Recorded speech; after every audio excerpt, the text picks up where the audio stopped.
sa ating podcast. Ako nga pala si Linmer, isang medical technologist at super excited akong makasama kayo ngayon.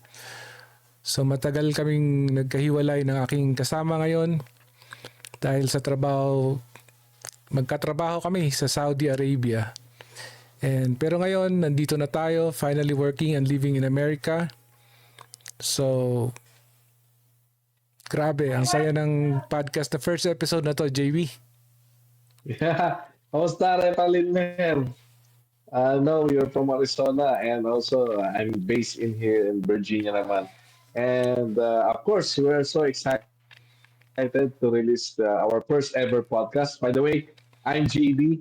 I'm a nurse here in Virginia, and like Linmer said, we came our first career was crossed when we were in Middle East. And magandang sariwain yung mga naging mga experience namin nung nasa kami desierto and now ngayon dito sa Estados Unidos. So I'm so excited and we are so excited to share to everyone our experiences, our laughters that we had before, and of course our journey in coming here in the United States. So I'm sure marami kayong mapupulutan na aral dito sa aming podcast na ito. So ngayong episode na to, ikukwento namin ang journey namin mula sa Saudi hanggang sa American Dream.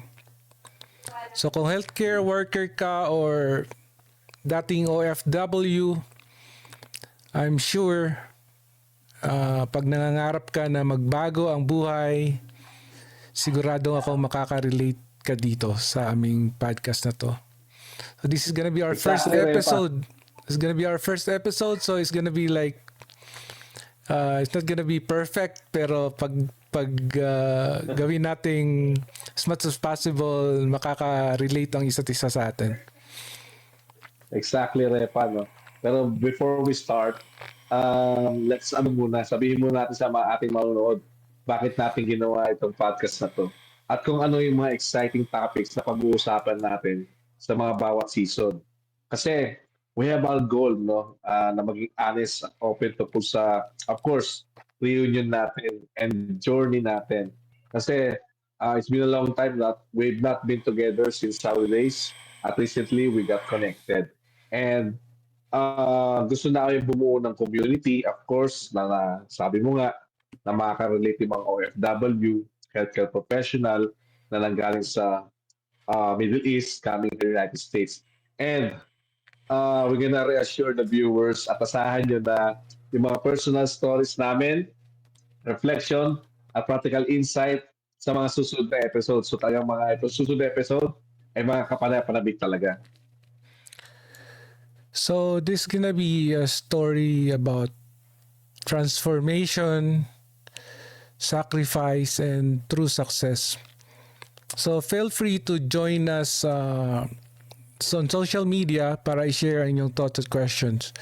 So we hope our experiences give you hope and some practical advice.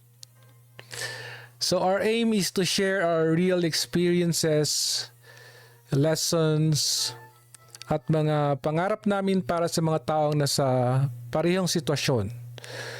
So let's rewind at balikan natin kung paano nagsimula ang lahat.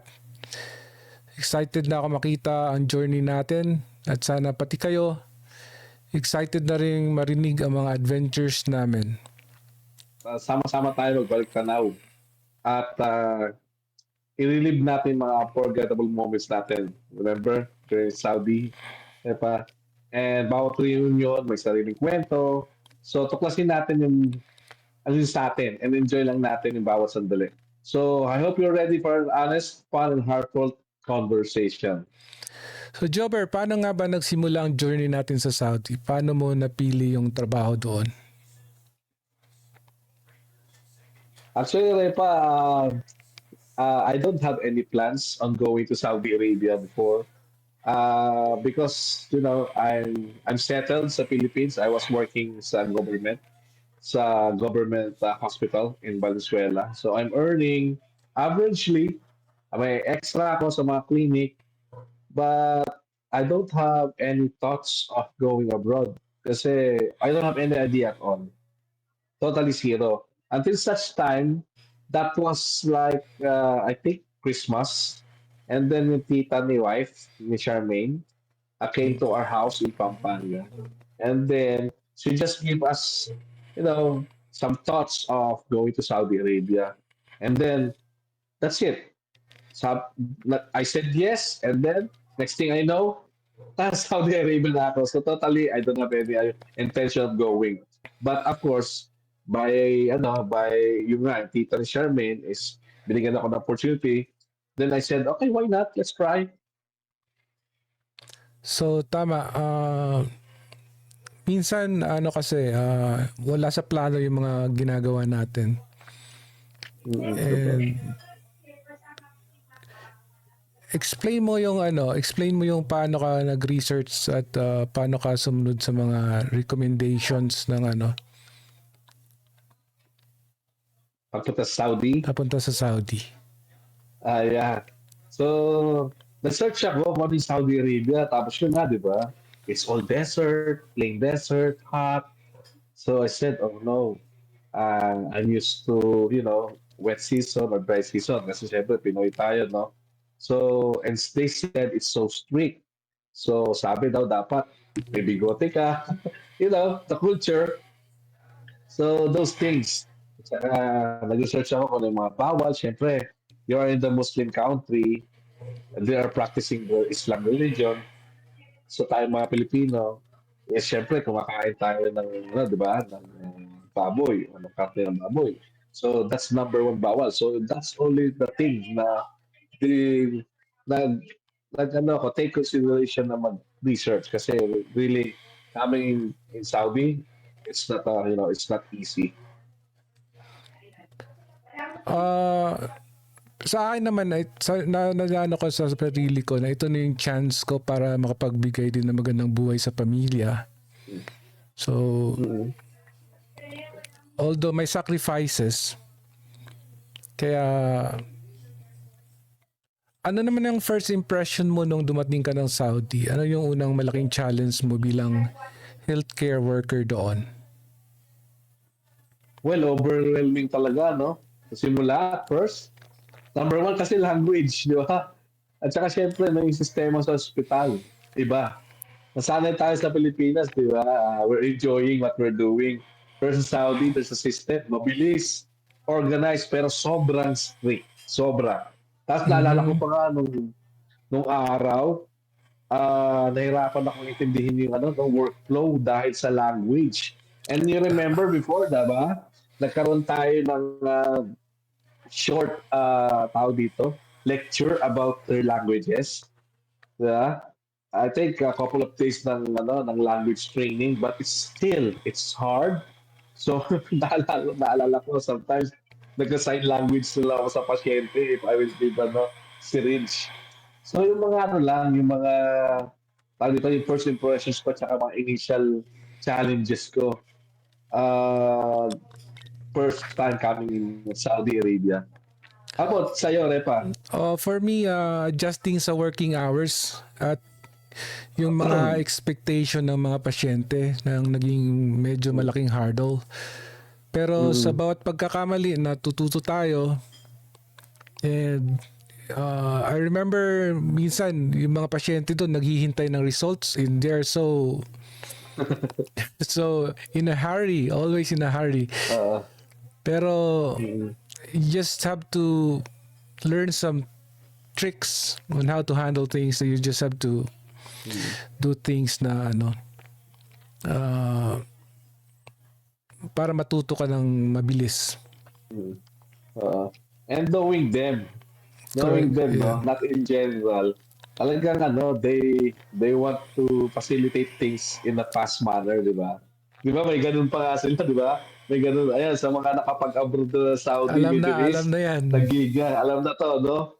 Sabihin to, dagiga. Sabihin, wait, okay? 1 minute. 1 second. Ganun ba?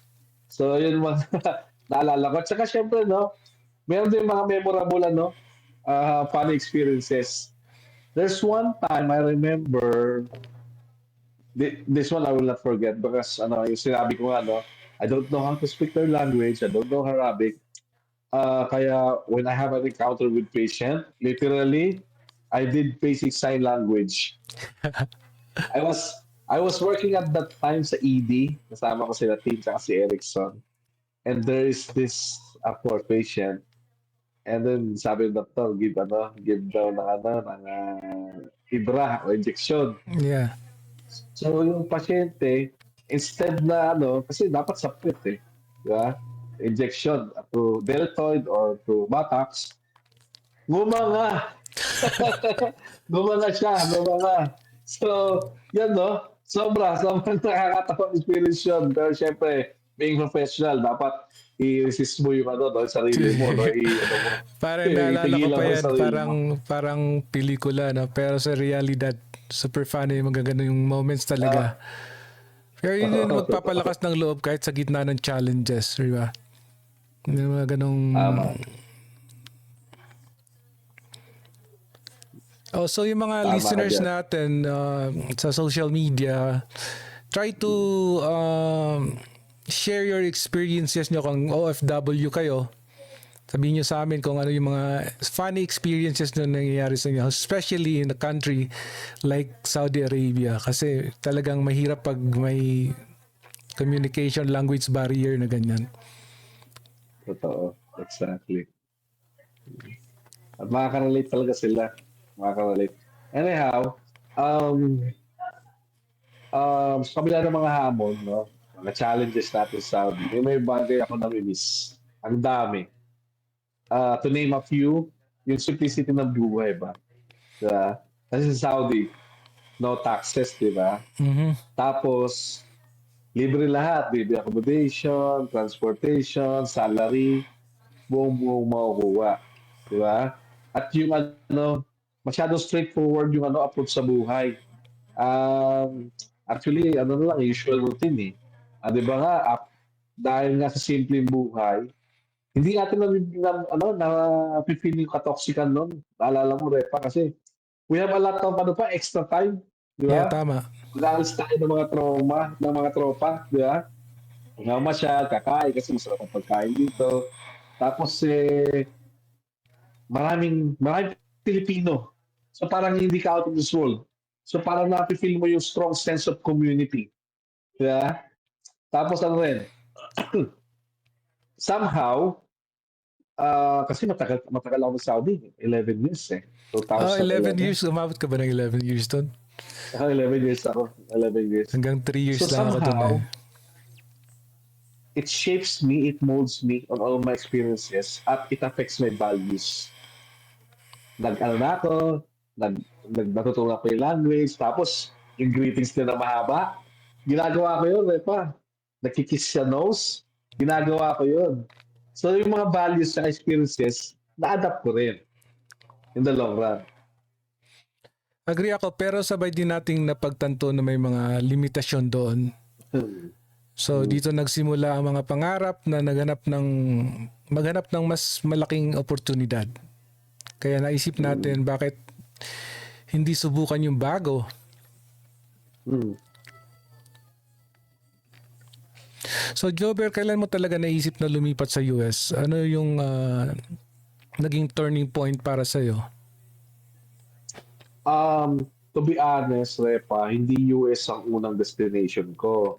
Remember, kami ni Greg, yung ka-housemate natin, yung taga-Bisaya. Shout Mm, out sa Greg. Remember, nag-apply kami noon, Canada. Canada talaga unang destination namin. Yun talaga yung unang namin, yung unang plano. So nag-apply kami sa isang law firm for, I remember, it's Quebec Skilled Worker Program. That was way back 2013. And then eventually, nasa Middle East pa rin ako noon. Nasa Qatar na ako actually. Nung nakita ko na may mga kaibigan ako, mga kilala, kayo, di ba? Ikaw nauna ka sa amin eh, yeah. na nag-migrate. Tapos nagkaroon ng mas malaking opportunity. Parang doon na pumarap sa akin na search of urgency na, oh, kailangan ko mag-upgrade kasi I don't need to settle for less. Parang kumbaga, dito lang ba ako, Saudi lang ba ako, 'di ba? So, at saka walang assurance man that time. Although yun nga, continue lang naman, renewal lang. But I'm emotionally affected. Halo emotion. Emotional affected kasi umaalis sa mga kaibigan mo, napupunta sa mga western country, tapos excited, matakot. Kasi pag halimbawang, siyempre, magpupunta ka sa Amerika, di ba? Siyempre, another country yun. Mas advanced. Excited ako na may takot. Tapos, binagit ko yun sa siyempre, pinagit ko yun sa family ko. And sila naman lang sila, kumbaga, supported naman nila ako kung anong mang decision ko. Tapos, nakikita ko mga maraming kaibigan ko nakakapunta na. So sabi ko, nung nasa Qatar na ako, sabi ko kay Charmaine, sa wife ko, Han, I think this is it. After natin sa Qatar, mag-NCLEX na ako. So doon na talaga nag-umpisa yung yung desire ko na mag-US. Pareho tayo, nakakatakot kasi yung uncertainty. Ibang Mm-mm. sistema, ibang kultura, pero may excitement din dahil alam nating may chance para sa mas magandang buhay. And for me, I just tell myself it might be the chance for me to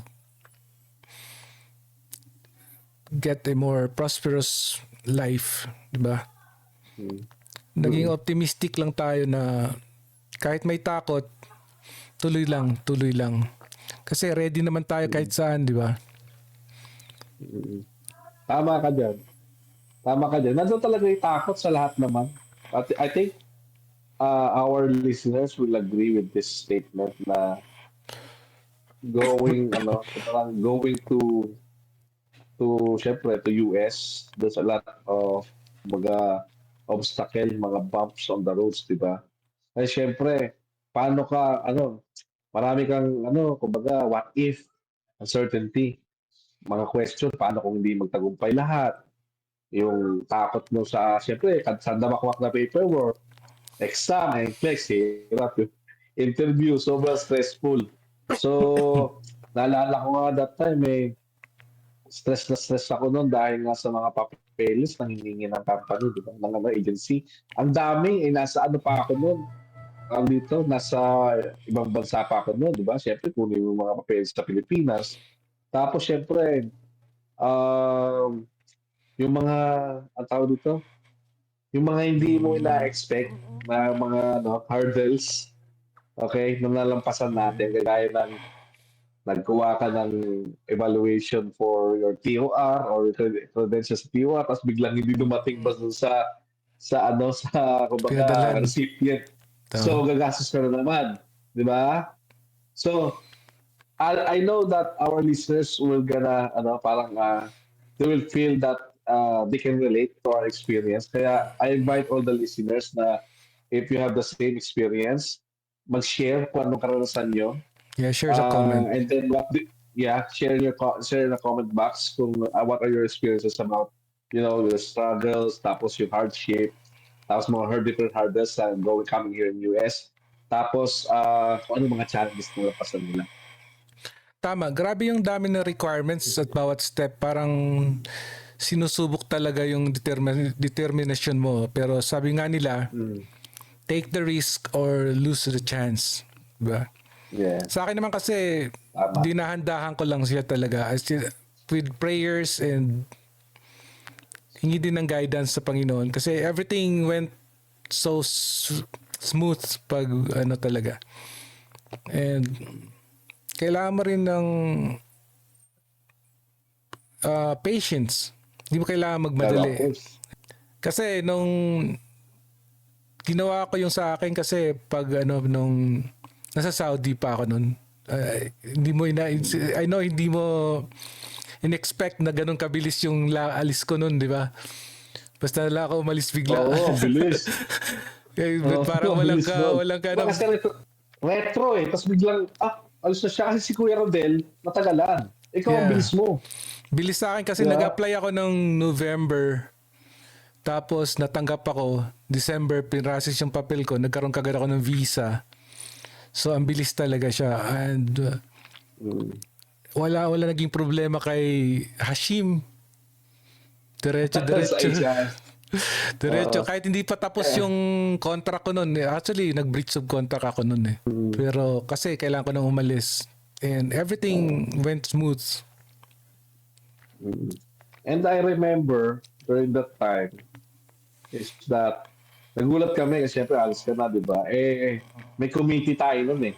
Kasi sa Saudi, sa mga di nakakaalam, kami ni Linmer, ni Repa, is part of the committee ng mga event, organizing. Mahilig ako dyan. Tapos ako naman that time, nursing educator. We're arranging event. So, mga big events. Tapos lagi kami kakasama dito, mga boys ba. So, parang nakakalungkot din. Anyhow, fast forward, syempre, papunta naman siya sa Amerika. So, we're happy for him. Tapos, syempre nga, sabi mo nga, di ba, after ng mahaba-habang pasensya, no? At syempre, dasal, a lot of papers, a lot of struggles. Finally, thank God, nandito na tayo sa Amerika. Ikaw, nauna ka sa akin. Actually, ang tagal mo na dito, di ba? Ako, kailan lang. So, ang dami kong mga parang nagulat ako ba? Mga impressions ko ba upon arrival ba? Nung dumating kami dito, maraming bagay akong kinagulat, no? It's not easy, especially during adjustment phase. But, step by step, slowly but surely, natutunan kong mag-adapt. I learned to adapt. Ganyan tayo, Pinoy, magaling tayo mag-adapt eh. So, until such time na, yun, nakakita ako ng mga kaibigan dito, mga kilala, di ba? Kasi I'm one of the few first nurses na napunta here in Virginia. So, ang daming nag-open sa akin kasi kami yun ng US. Imagine sa Saudi, di ba? You are relying lagi sa liaison officer. Dito ikaw lahat. May bills, ang dami lang. Ang dami. So, na-culture shock ako nun.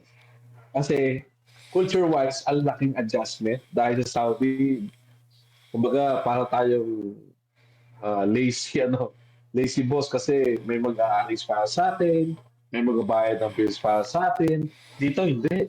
Lahat tayo. Tama. Talagang mahirap. At saka kailangan mo talaga ng extension community para sa kakaling Support group. if you need help, support group, support community kasi you really need help.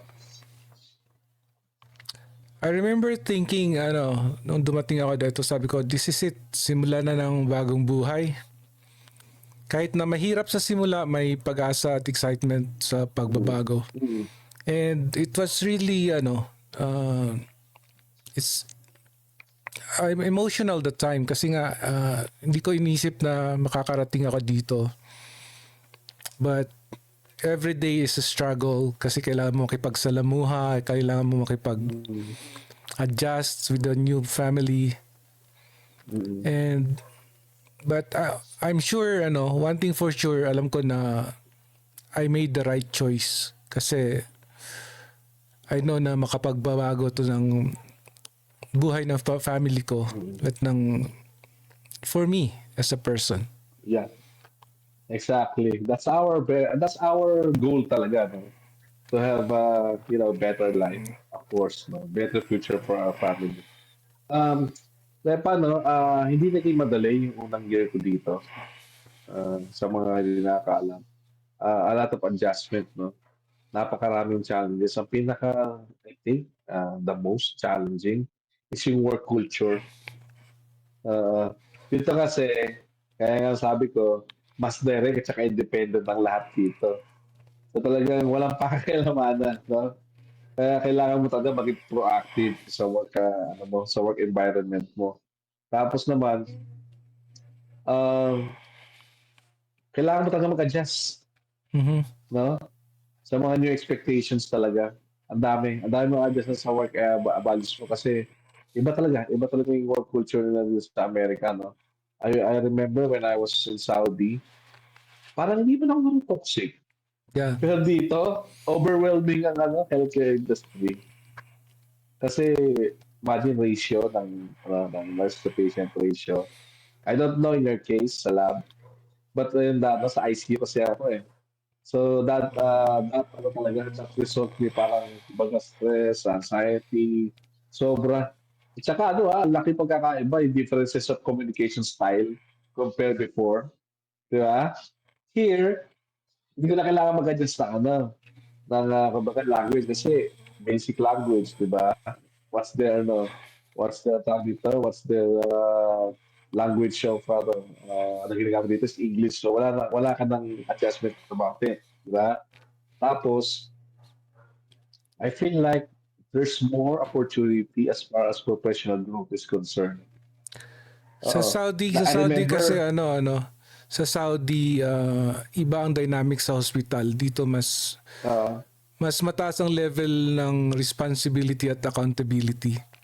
Kahit challenging, nagdudulot ito ng malaking growth sa atin as a mm, mm, professional. Dito kasi I'm more on a lead tech na kasi medyo matagal na rin ako. So, although I'm also a lead tech in Saudi, minsan nagiging bisor pa ako dun eh. Pag uh, gumalis yung ano. But, iba yung dynamics ng ng hospital dito. totoo. So, isa sa malaking adjustment ang cost of living. Dati, mura lang ang mga bilihin sa Saudi. Pero dito sa US, grabe ang gastos. Lalo na pagdating sa rents at utilities. Mm.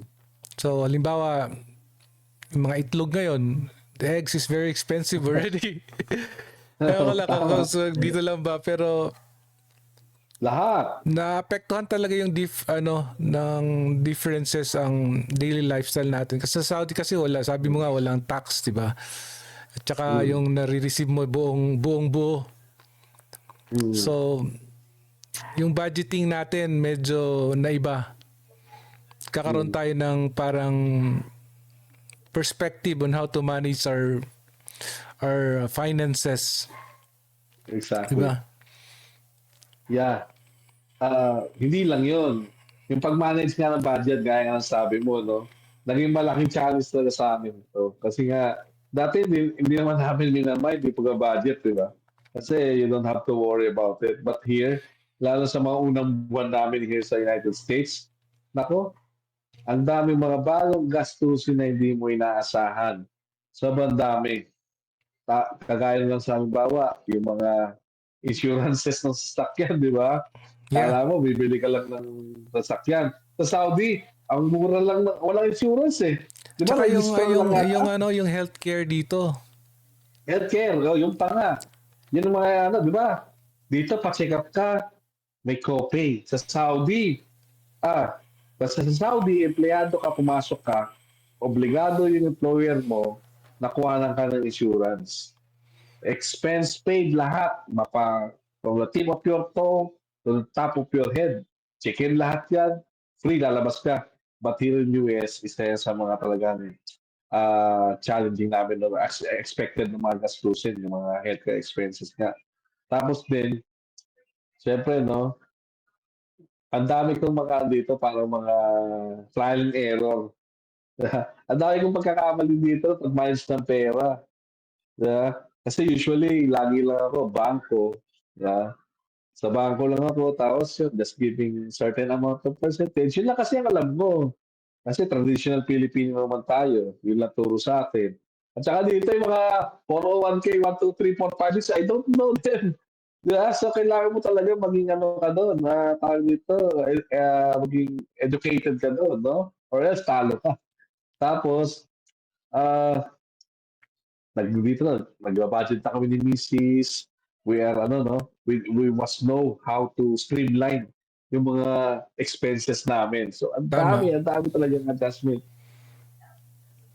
Alam mo, Repa, even though how many years na ako nag-abroad, actually, a third of my life, I've been away from from our country sa Pilipinas, no? But still, alam mo, di mawala, homesickness. Mhm. No? Na-feel mo yun? Kasi may mga araw talaga, doon nandito family ko, mga kids. Still na makita mo yung family mo, celebrate ng Christmas, New Year. Still hindi nakakamiss nun. Tsaka yung Yeah. simplicity of life sa Pilipinas, di ba? Kahit magkano lang 100 pesos mo, makakain ka masarap na lugaw, pares sa labas, di ba?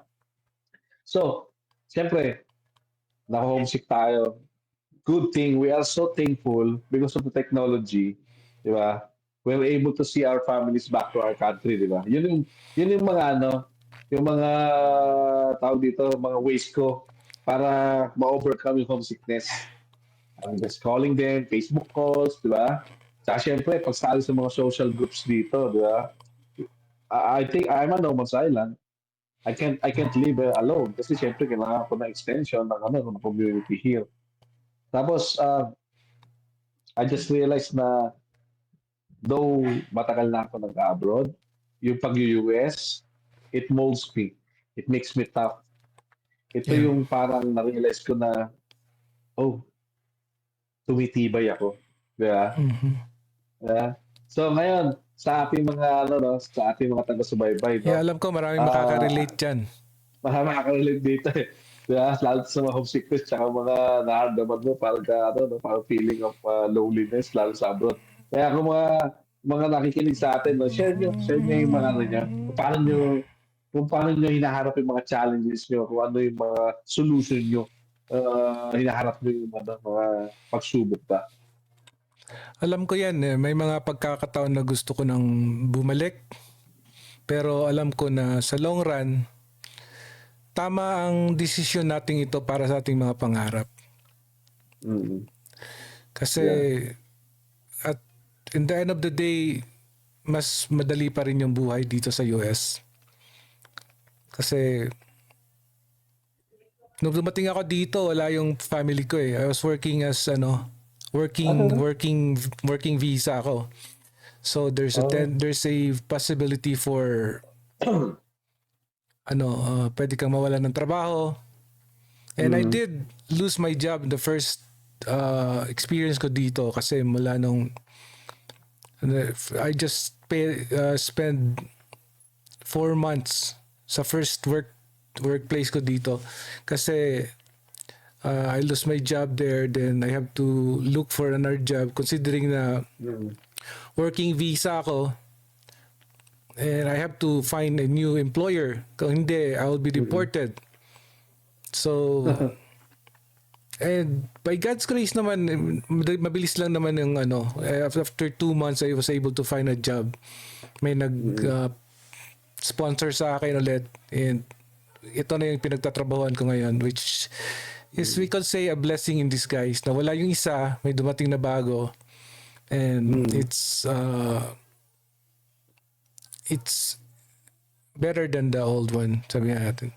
Mm. So, lessons learned na in moving forward. Balikan natin ang mga pinagdaanan natin. Ano sa tingin mo ang pinaka-importanting lesson na natutunan mo mula sa journey na to? Mm.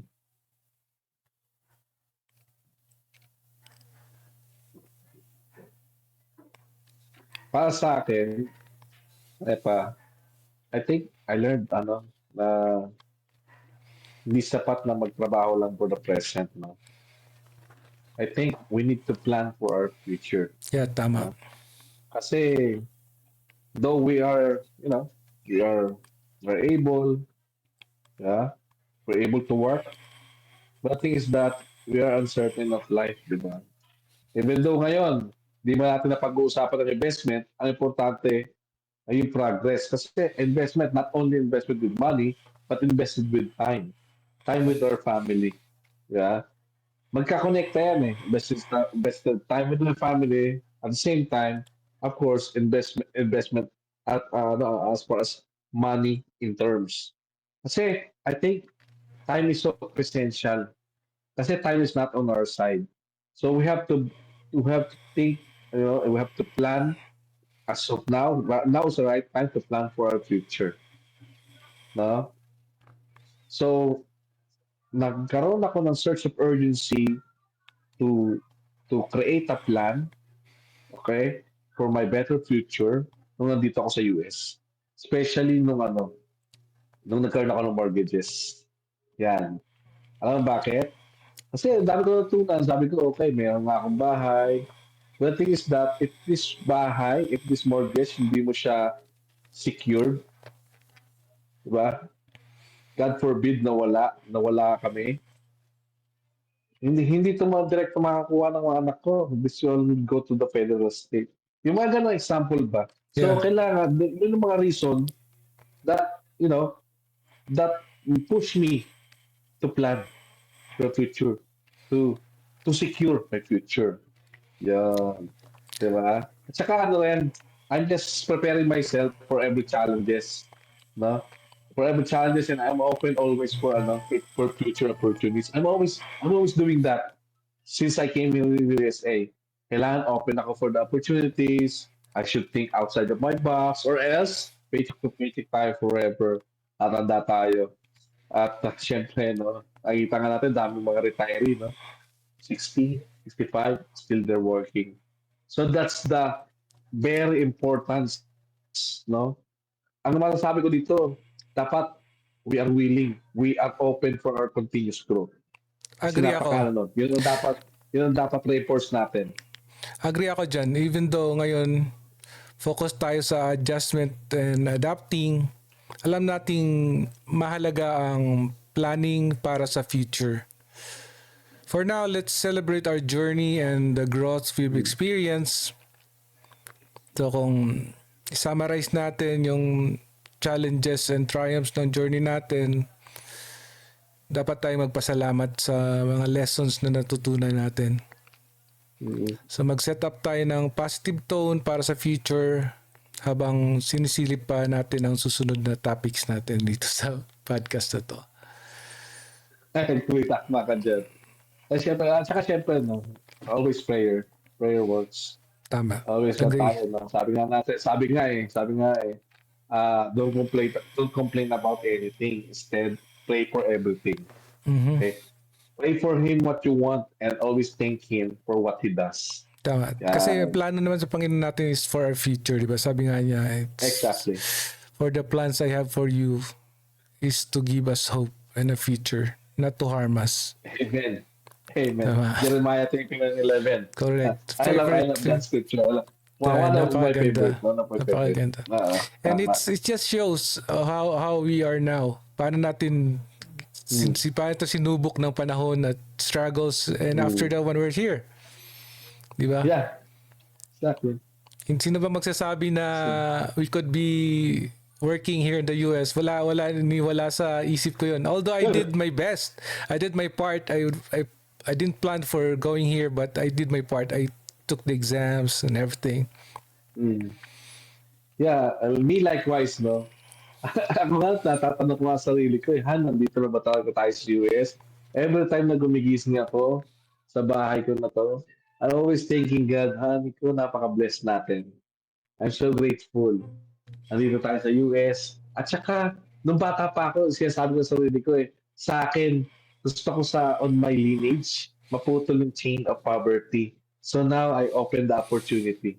I opened the door for that opportunity. Kaya sila Jade and Johan, yung kambal ko. Now,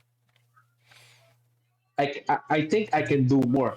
Yan ang sa tingin ko, maganda at talagang positive na maiiwan ko sa kanila. At saka syempre, no, if you can do more, you can dream bigger, why not?